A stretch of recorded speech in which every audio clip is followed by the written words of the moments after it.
안녕하십니까. 부동산 세금 돋보기의 이종훈 세무사입니다. 지난 두 번 시간에 이어서 상속주택과 관련된 세금 문제 살펴보고 있는데요. 상속주택 중에 농어촌 주택으로 상속받은 주택이 조금 특이하게 비과세되는 사례가 있습니다. 일반적인 상속주택 특례와 어떻게 다른지 한번 살펴보겠습니다. 우선 기억을 더듬기 위해서 일반적인 상속주택 특례에 대해서 한번 먼저 보고 넘어가겠습니다. 상속 개시 당시 별도 세대인 아버지와 아들, 상속인과 피상속인이 중요하고요. 동일 세대원이면 원칙적으로 상속주택 특례가 인정이 안 된다는 점 기억을 하셔야 되고요. 동일 세대원이라 하더라도 원래 별도 세대였다가 합가한 경우, 별도 세대원일 때 각각 주택을 갖고 있다가 합가하면서 2주택이 된 경우에는 또 인정이 되죠. 상속주택 특례가. 근데 또 하나 더 붙여가지고 그 별도 세대원일 때 갖고 있던 그 집이 피상속인으로부터 증여받은 지 2년이 채 안 된 그런 경우에는 별도 세대에서 합가했다 하더라도 또 상속주택 특례가 인정이 안 되는 조금 복잡한 부분이 있는데, 중요한 것은 별도 세대이기만 하면 사실은 상속주택 특례가 되니까 이 점 중요하게 기억하시고요. 그리고 상속을 받았는데 이제 아들이 2주택이 된 거죠. 2주택이 됐습니다. 근데 상속주택 특례를 받으려면 이 상속주택이 선순위 상속주택이어야 한다. 선순위 상속주택이라는 것은 피상속인이 남겨놓은 주택이 2개 이상일 때 그 중에 한 개만 상속주택 특례가 인정되기 때문에 그것을 선순위 상속주택이라고 부르고 있습니다. 법에 나오는 용어는 아니지만 일반적으로 그렇게 부르고 있고요. 그런데 이때 상속주택을 매도하는 것이 아니고 상속 개시 전에 이미 갖고 있던 일반 주택을 매도할 때, 그때 상속주택은 선순위 상속주택은 없는 걸로 봐서 1주택으로 봐서 비과세 해주는 거죠. 이때 물론 일반 주택은 비과세 요건을 이미 충족하고 있어야 합니다. 그럴 때 일반 주택은 1주택인 셈이니까 비과세가 되는 것입니다. 오늘의 주제인 농어촌 주택 중에 상속주택. 원래 농어촌 주택 특례는 세 종류가 있습니다.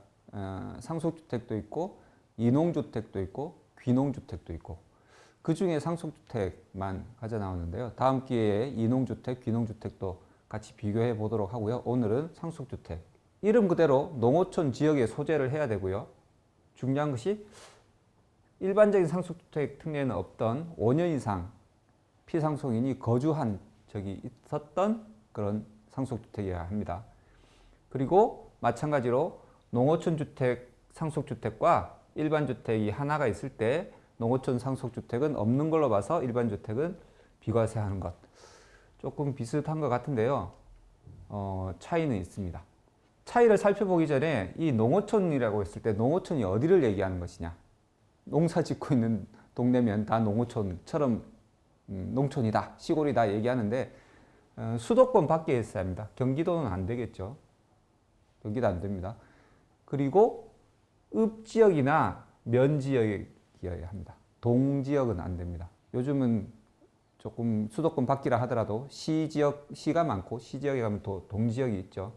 근데 동지역은 안 되고 읍면지역이어야 되는데, 또 중요한 것은 읍지역 중에 도시지역으로 구분되어 있는 지역이면 안 됩니다.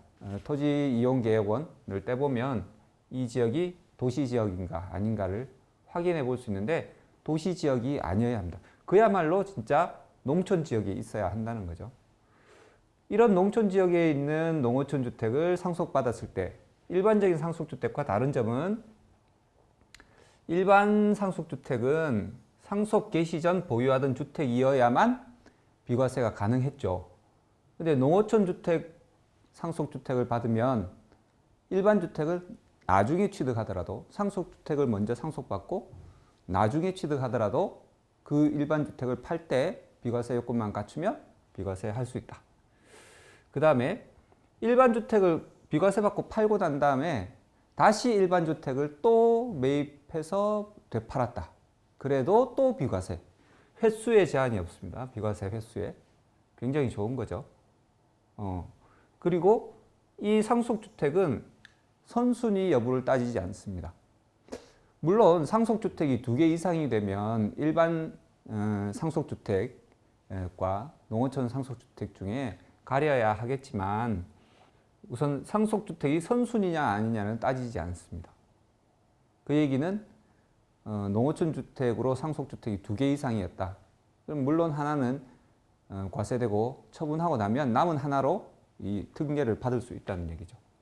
그리고 동일 세대원 상속이어야 한다라는 내용이 없습니다. 여기에는. 그래서 동일 세대원이 상속받았다 하더라도 농어촌 주택, 상속주택 특례는 인정받을 수 있다.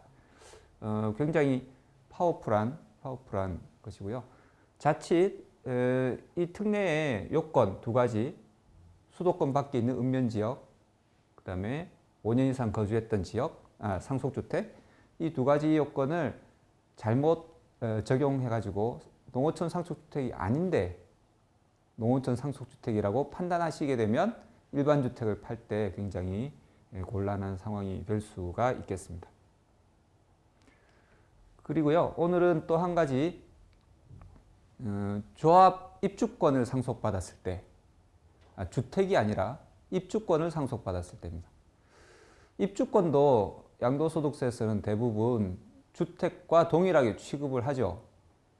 그렇지만 분명히 주택은 아닙니다. 그래서 조문에 별도로 입주권과 관련된 조문을 따로 두고 있습니다. 소득세법 시행령 156조의 2에 입주권과 관련된 걸 따로 두고 있는데요. 거기 보면 상속받은 입주권이 있다. 그리고 일반 주택이 있다 할 때 상속 개시 당시 이미 보유하고 있던 일반 주택을 팔 때는 이 입주권을 주택수에서 빼고 없는 것으로 봐서 일반 주택을 비과세할 수 있다. 네. 그런데 피상속인이 주택을 소유하고 있었다면 그 주택이 상속주택 특례로 먼저 적용을 받기 때문에 이 입주권은 상속 입주권으로 특례 적용할 여지가 없겠죠. 그래서 피상속인이 주택이 없는데 입주권만 있는 경우에 이 특례를 적용하는 것입니다. 그리고 상속주택 특례와 마찬가지로 입주권이 2개 이상이다.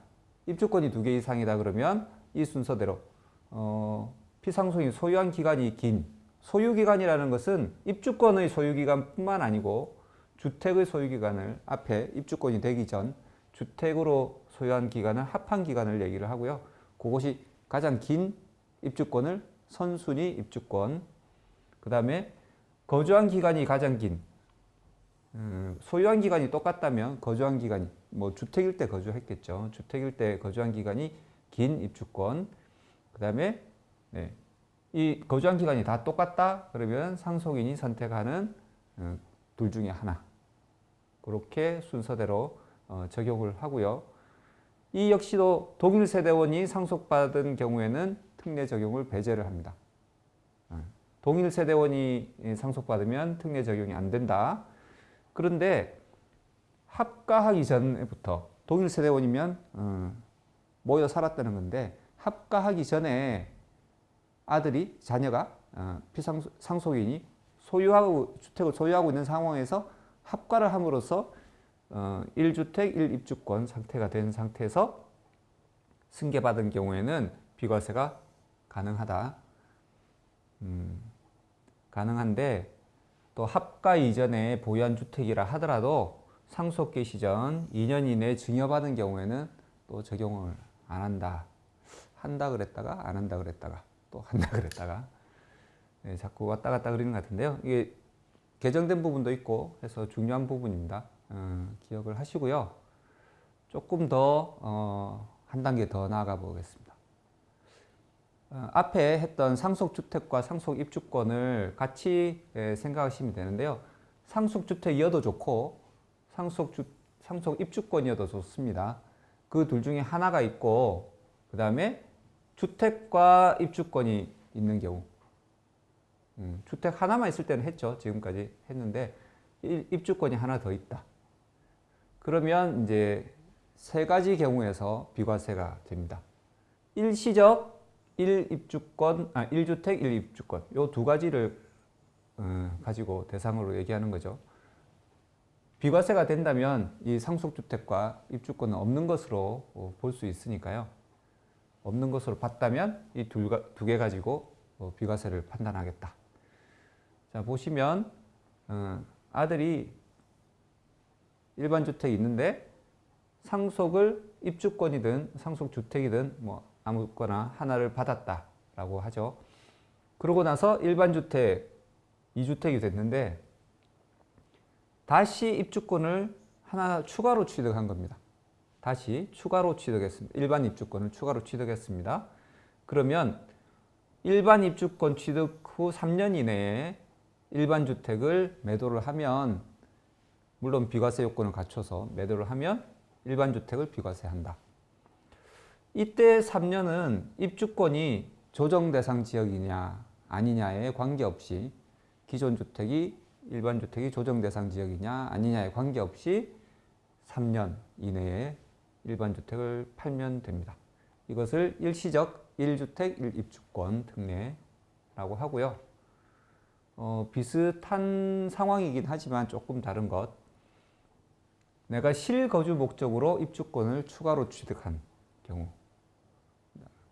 실거주 목적 입주권 취득이라고도 줄여서 하는데요. 상황은 비슷합니다. 일반 주택, 그다음에 상속받은 입주권이나 주택을 받아서 2주택이 된 상황에서 일반 입주권을 취득을 했습니다. 그러고 나서 일반 입주권으로 일반 입주권으로 새 아파트가 완공이 되고 나서 2년 이내까지 이 먼저 있던 이 일반 주택을 매도를 하면 비과세를 해준다. 비과세를 해주는데 조건이 하나 더 붙습니다.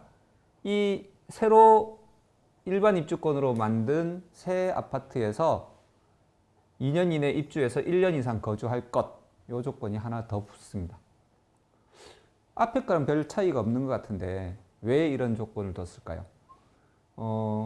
입주권을 추가로 취득했는데 입주권이라는 것이 재개발, 재건축을 하다 보면 여러 가지 트러블이 있고 조합원들끼리 의사가 합치가 안 돼서 또는 여러 가지 이유로 공사가 늦어지는 경우가 있죠. 그래서 입주권을 취득을 했는데 3년 내에 준공이 안 돼. 그러면 내가 이 집을 버리고 들어가서 살 수가 없잖아요. 그러니까 이거 팔고 들어가서 살려고 그랬는데 팔 수가 없으니까 팔 수 있는 기간을 늘려준 겁니다. 2년까지. 입주 후 2년까지. 네. 그래서 앞에 거와 이건 조금 차이가 있죠. 차이를 한번 비교를 해 보겠습니다. 앞에는 이런 내용이 있었습니다. 일반 주택 취득 후 1년이 경과해서 일반 입주권을 취득해야만 일시적 1주택 1입주권 특례를 적용해 준다. 그리고 일반 입주권 취득 후 3년 이내, 이런 표현이 있었고요. 두 번째, 실거주 목적 입주권 특례는 1년 취득, 경과 후 취득이라는 조건이 없죠. 그래서 일반 주택을 갖고 있다가 상속을 받고 그 일반 주택을 산지 뭐 몇 달 안 돼서 바로 일반 입주권을 취득을 해도 이 특례는 적용을 받을 수 있다. 대신 매도 시기가 완공 후 2년, 그 다음에 들어가서 1년 이상 거주를 해야 된다. 이 차이가 있죠. 이 상속주택과 또는 상속입주권과 곁들여 있기 때문에 이 일반 주택, 우리가 매도할 요 일반 주택은 상속 개시 전에 보유하고 있던 주택들이어야만 합니다. 비과세를 받으려면 그것도 주의하셔야 됩니다. 상속 개시 전 보유하던 주택이어야 할 것. 마지막으로 대체주택 비과세라고 하는데요. 내가 원래 보유하고 있던 집이 입주권으로 바뀌었습니다. 바뀌는 거에 따라서 옮겨가서 살 집이 필요하죠. 그래서 대체주택을 구입했는데 이 대체주택을 옮겨가서 사는 기간이 끝나고 새 아파트가 준공이 됐을 때 되팔고 다시 새 아파트로 가야 되겠죠. 그때 팔 때 이 대체주택을 비과세 주는 것. 일반 주택이 있고요. 이 일반 주택이 재개발 재건축으로 입주권으로 바뀐 겁니다. 바뀌었어요. 사서 이제 새로운 집에 살아야 되겠죠. 그래서 살 수 있는 집을 하나 샀습니다. 대체주택. 그러고 나서 시간이 지나서 입주권이 준공이 돼요. 새 아파트가 돼요. 그러면 이제 옮겨가서 살아야 되겠죠. 그럴 때 대체주택을 팔고 옮겨가서 살면 됩니다. 그때 비과세 하는데 이 대체주택은 1년 이상 거주를 해야 됩니다. 1년 이상 거주를 해야 되고요. 그 다음에 새로운 아파트에도 1년 이상 거주를 해야 됩니다. 대체주택은 일반 입주권이 완공되고 나서 2년 이내에 매도를 해야 되고요. 입주도 2년 이내에 입주를 해서 1년 이상 거주를 해야 됩니다. 그러면 상속주택이나 입주권은 언제 상속을 받아야만 이 혜택을 적용을 하느냐? 특별한 시기가 없습니다. 이거는 일반 주택을 취득하기 이전에 상속받아도 이 대체주택 비과세는 받을 수 있고요. 일반 주택을 취득하고 난 다음에 그 다음에 상속을 받고 일반 입주권으로 전환돼도 되고요. 네. 일반 입주권은 전환되고 난 이후에 상속을 받아도 대체주택 특례는 적용이 됩니다. 차이는 일반 주택을 갖고 있는 상황에서 상속주택이나 입주권을 상속을 받으면 대체주택을 매도하고 난 이후에 일반 입주권이 변한 일반 주택을 팔 때도 비과세가 되겠지만 상속을 먼저 받고 나중에 일반 주택을 취득한 후 대체주택은 비과세 받을 수 있겠으나 이 일반 주택이 신축돼서 매도할 때는 상속주택보다 나중에 취득한 거기 때문에 이 일반 주택은 비과세가 안 되는 거죠. 그래서 지금 이 특례는 대체주택에 집중된 특례이기 때문에 입주권의 취득 시기에 대해서는 별도로 언급을 하고 있지 않습니다. 그래서 대체주택은 입주권을 상속받고 난 이후에 취득한 대체주택도 비과세가 가능하다. 이렇게 상속주택과 또는 입주권 섞여 있는 경우는 특별히 주의하셔야 되는 것이 아까도 말씀드렸지만 소득세법 시행령 156조의 2 일반적인 상속주택과 일반적인 주택들이 있는 155조와는 별도로 완전히 구분되어 있기 때문에 입주권이 있는 경우에는 우리가 일반적으로 생각하는 특례가 가능할 것이다 하는 것과 다르게 안 되는 것들이 종종 있거든요. 그래서 꼭 잊지 말고 저에게 문의 전화를 꼭 주시고요. 문의 전화는 여기 나오죠. 전화 주시고요. 지금까지 상속주택과 관련된 상속입주권과 관련된 살펴봤는데요. 구독과 좋아요 눌러주시고요. 다음 시간을 기대해 주시기 바랍니다. 감사합니다.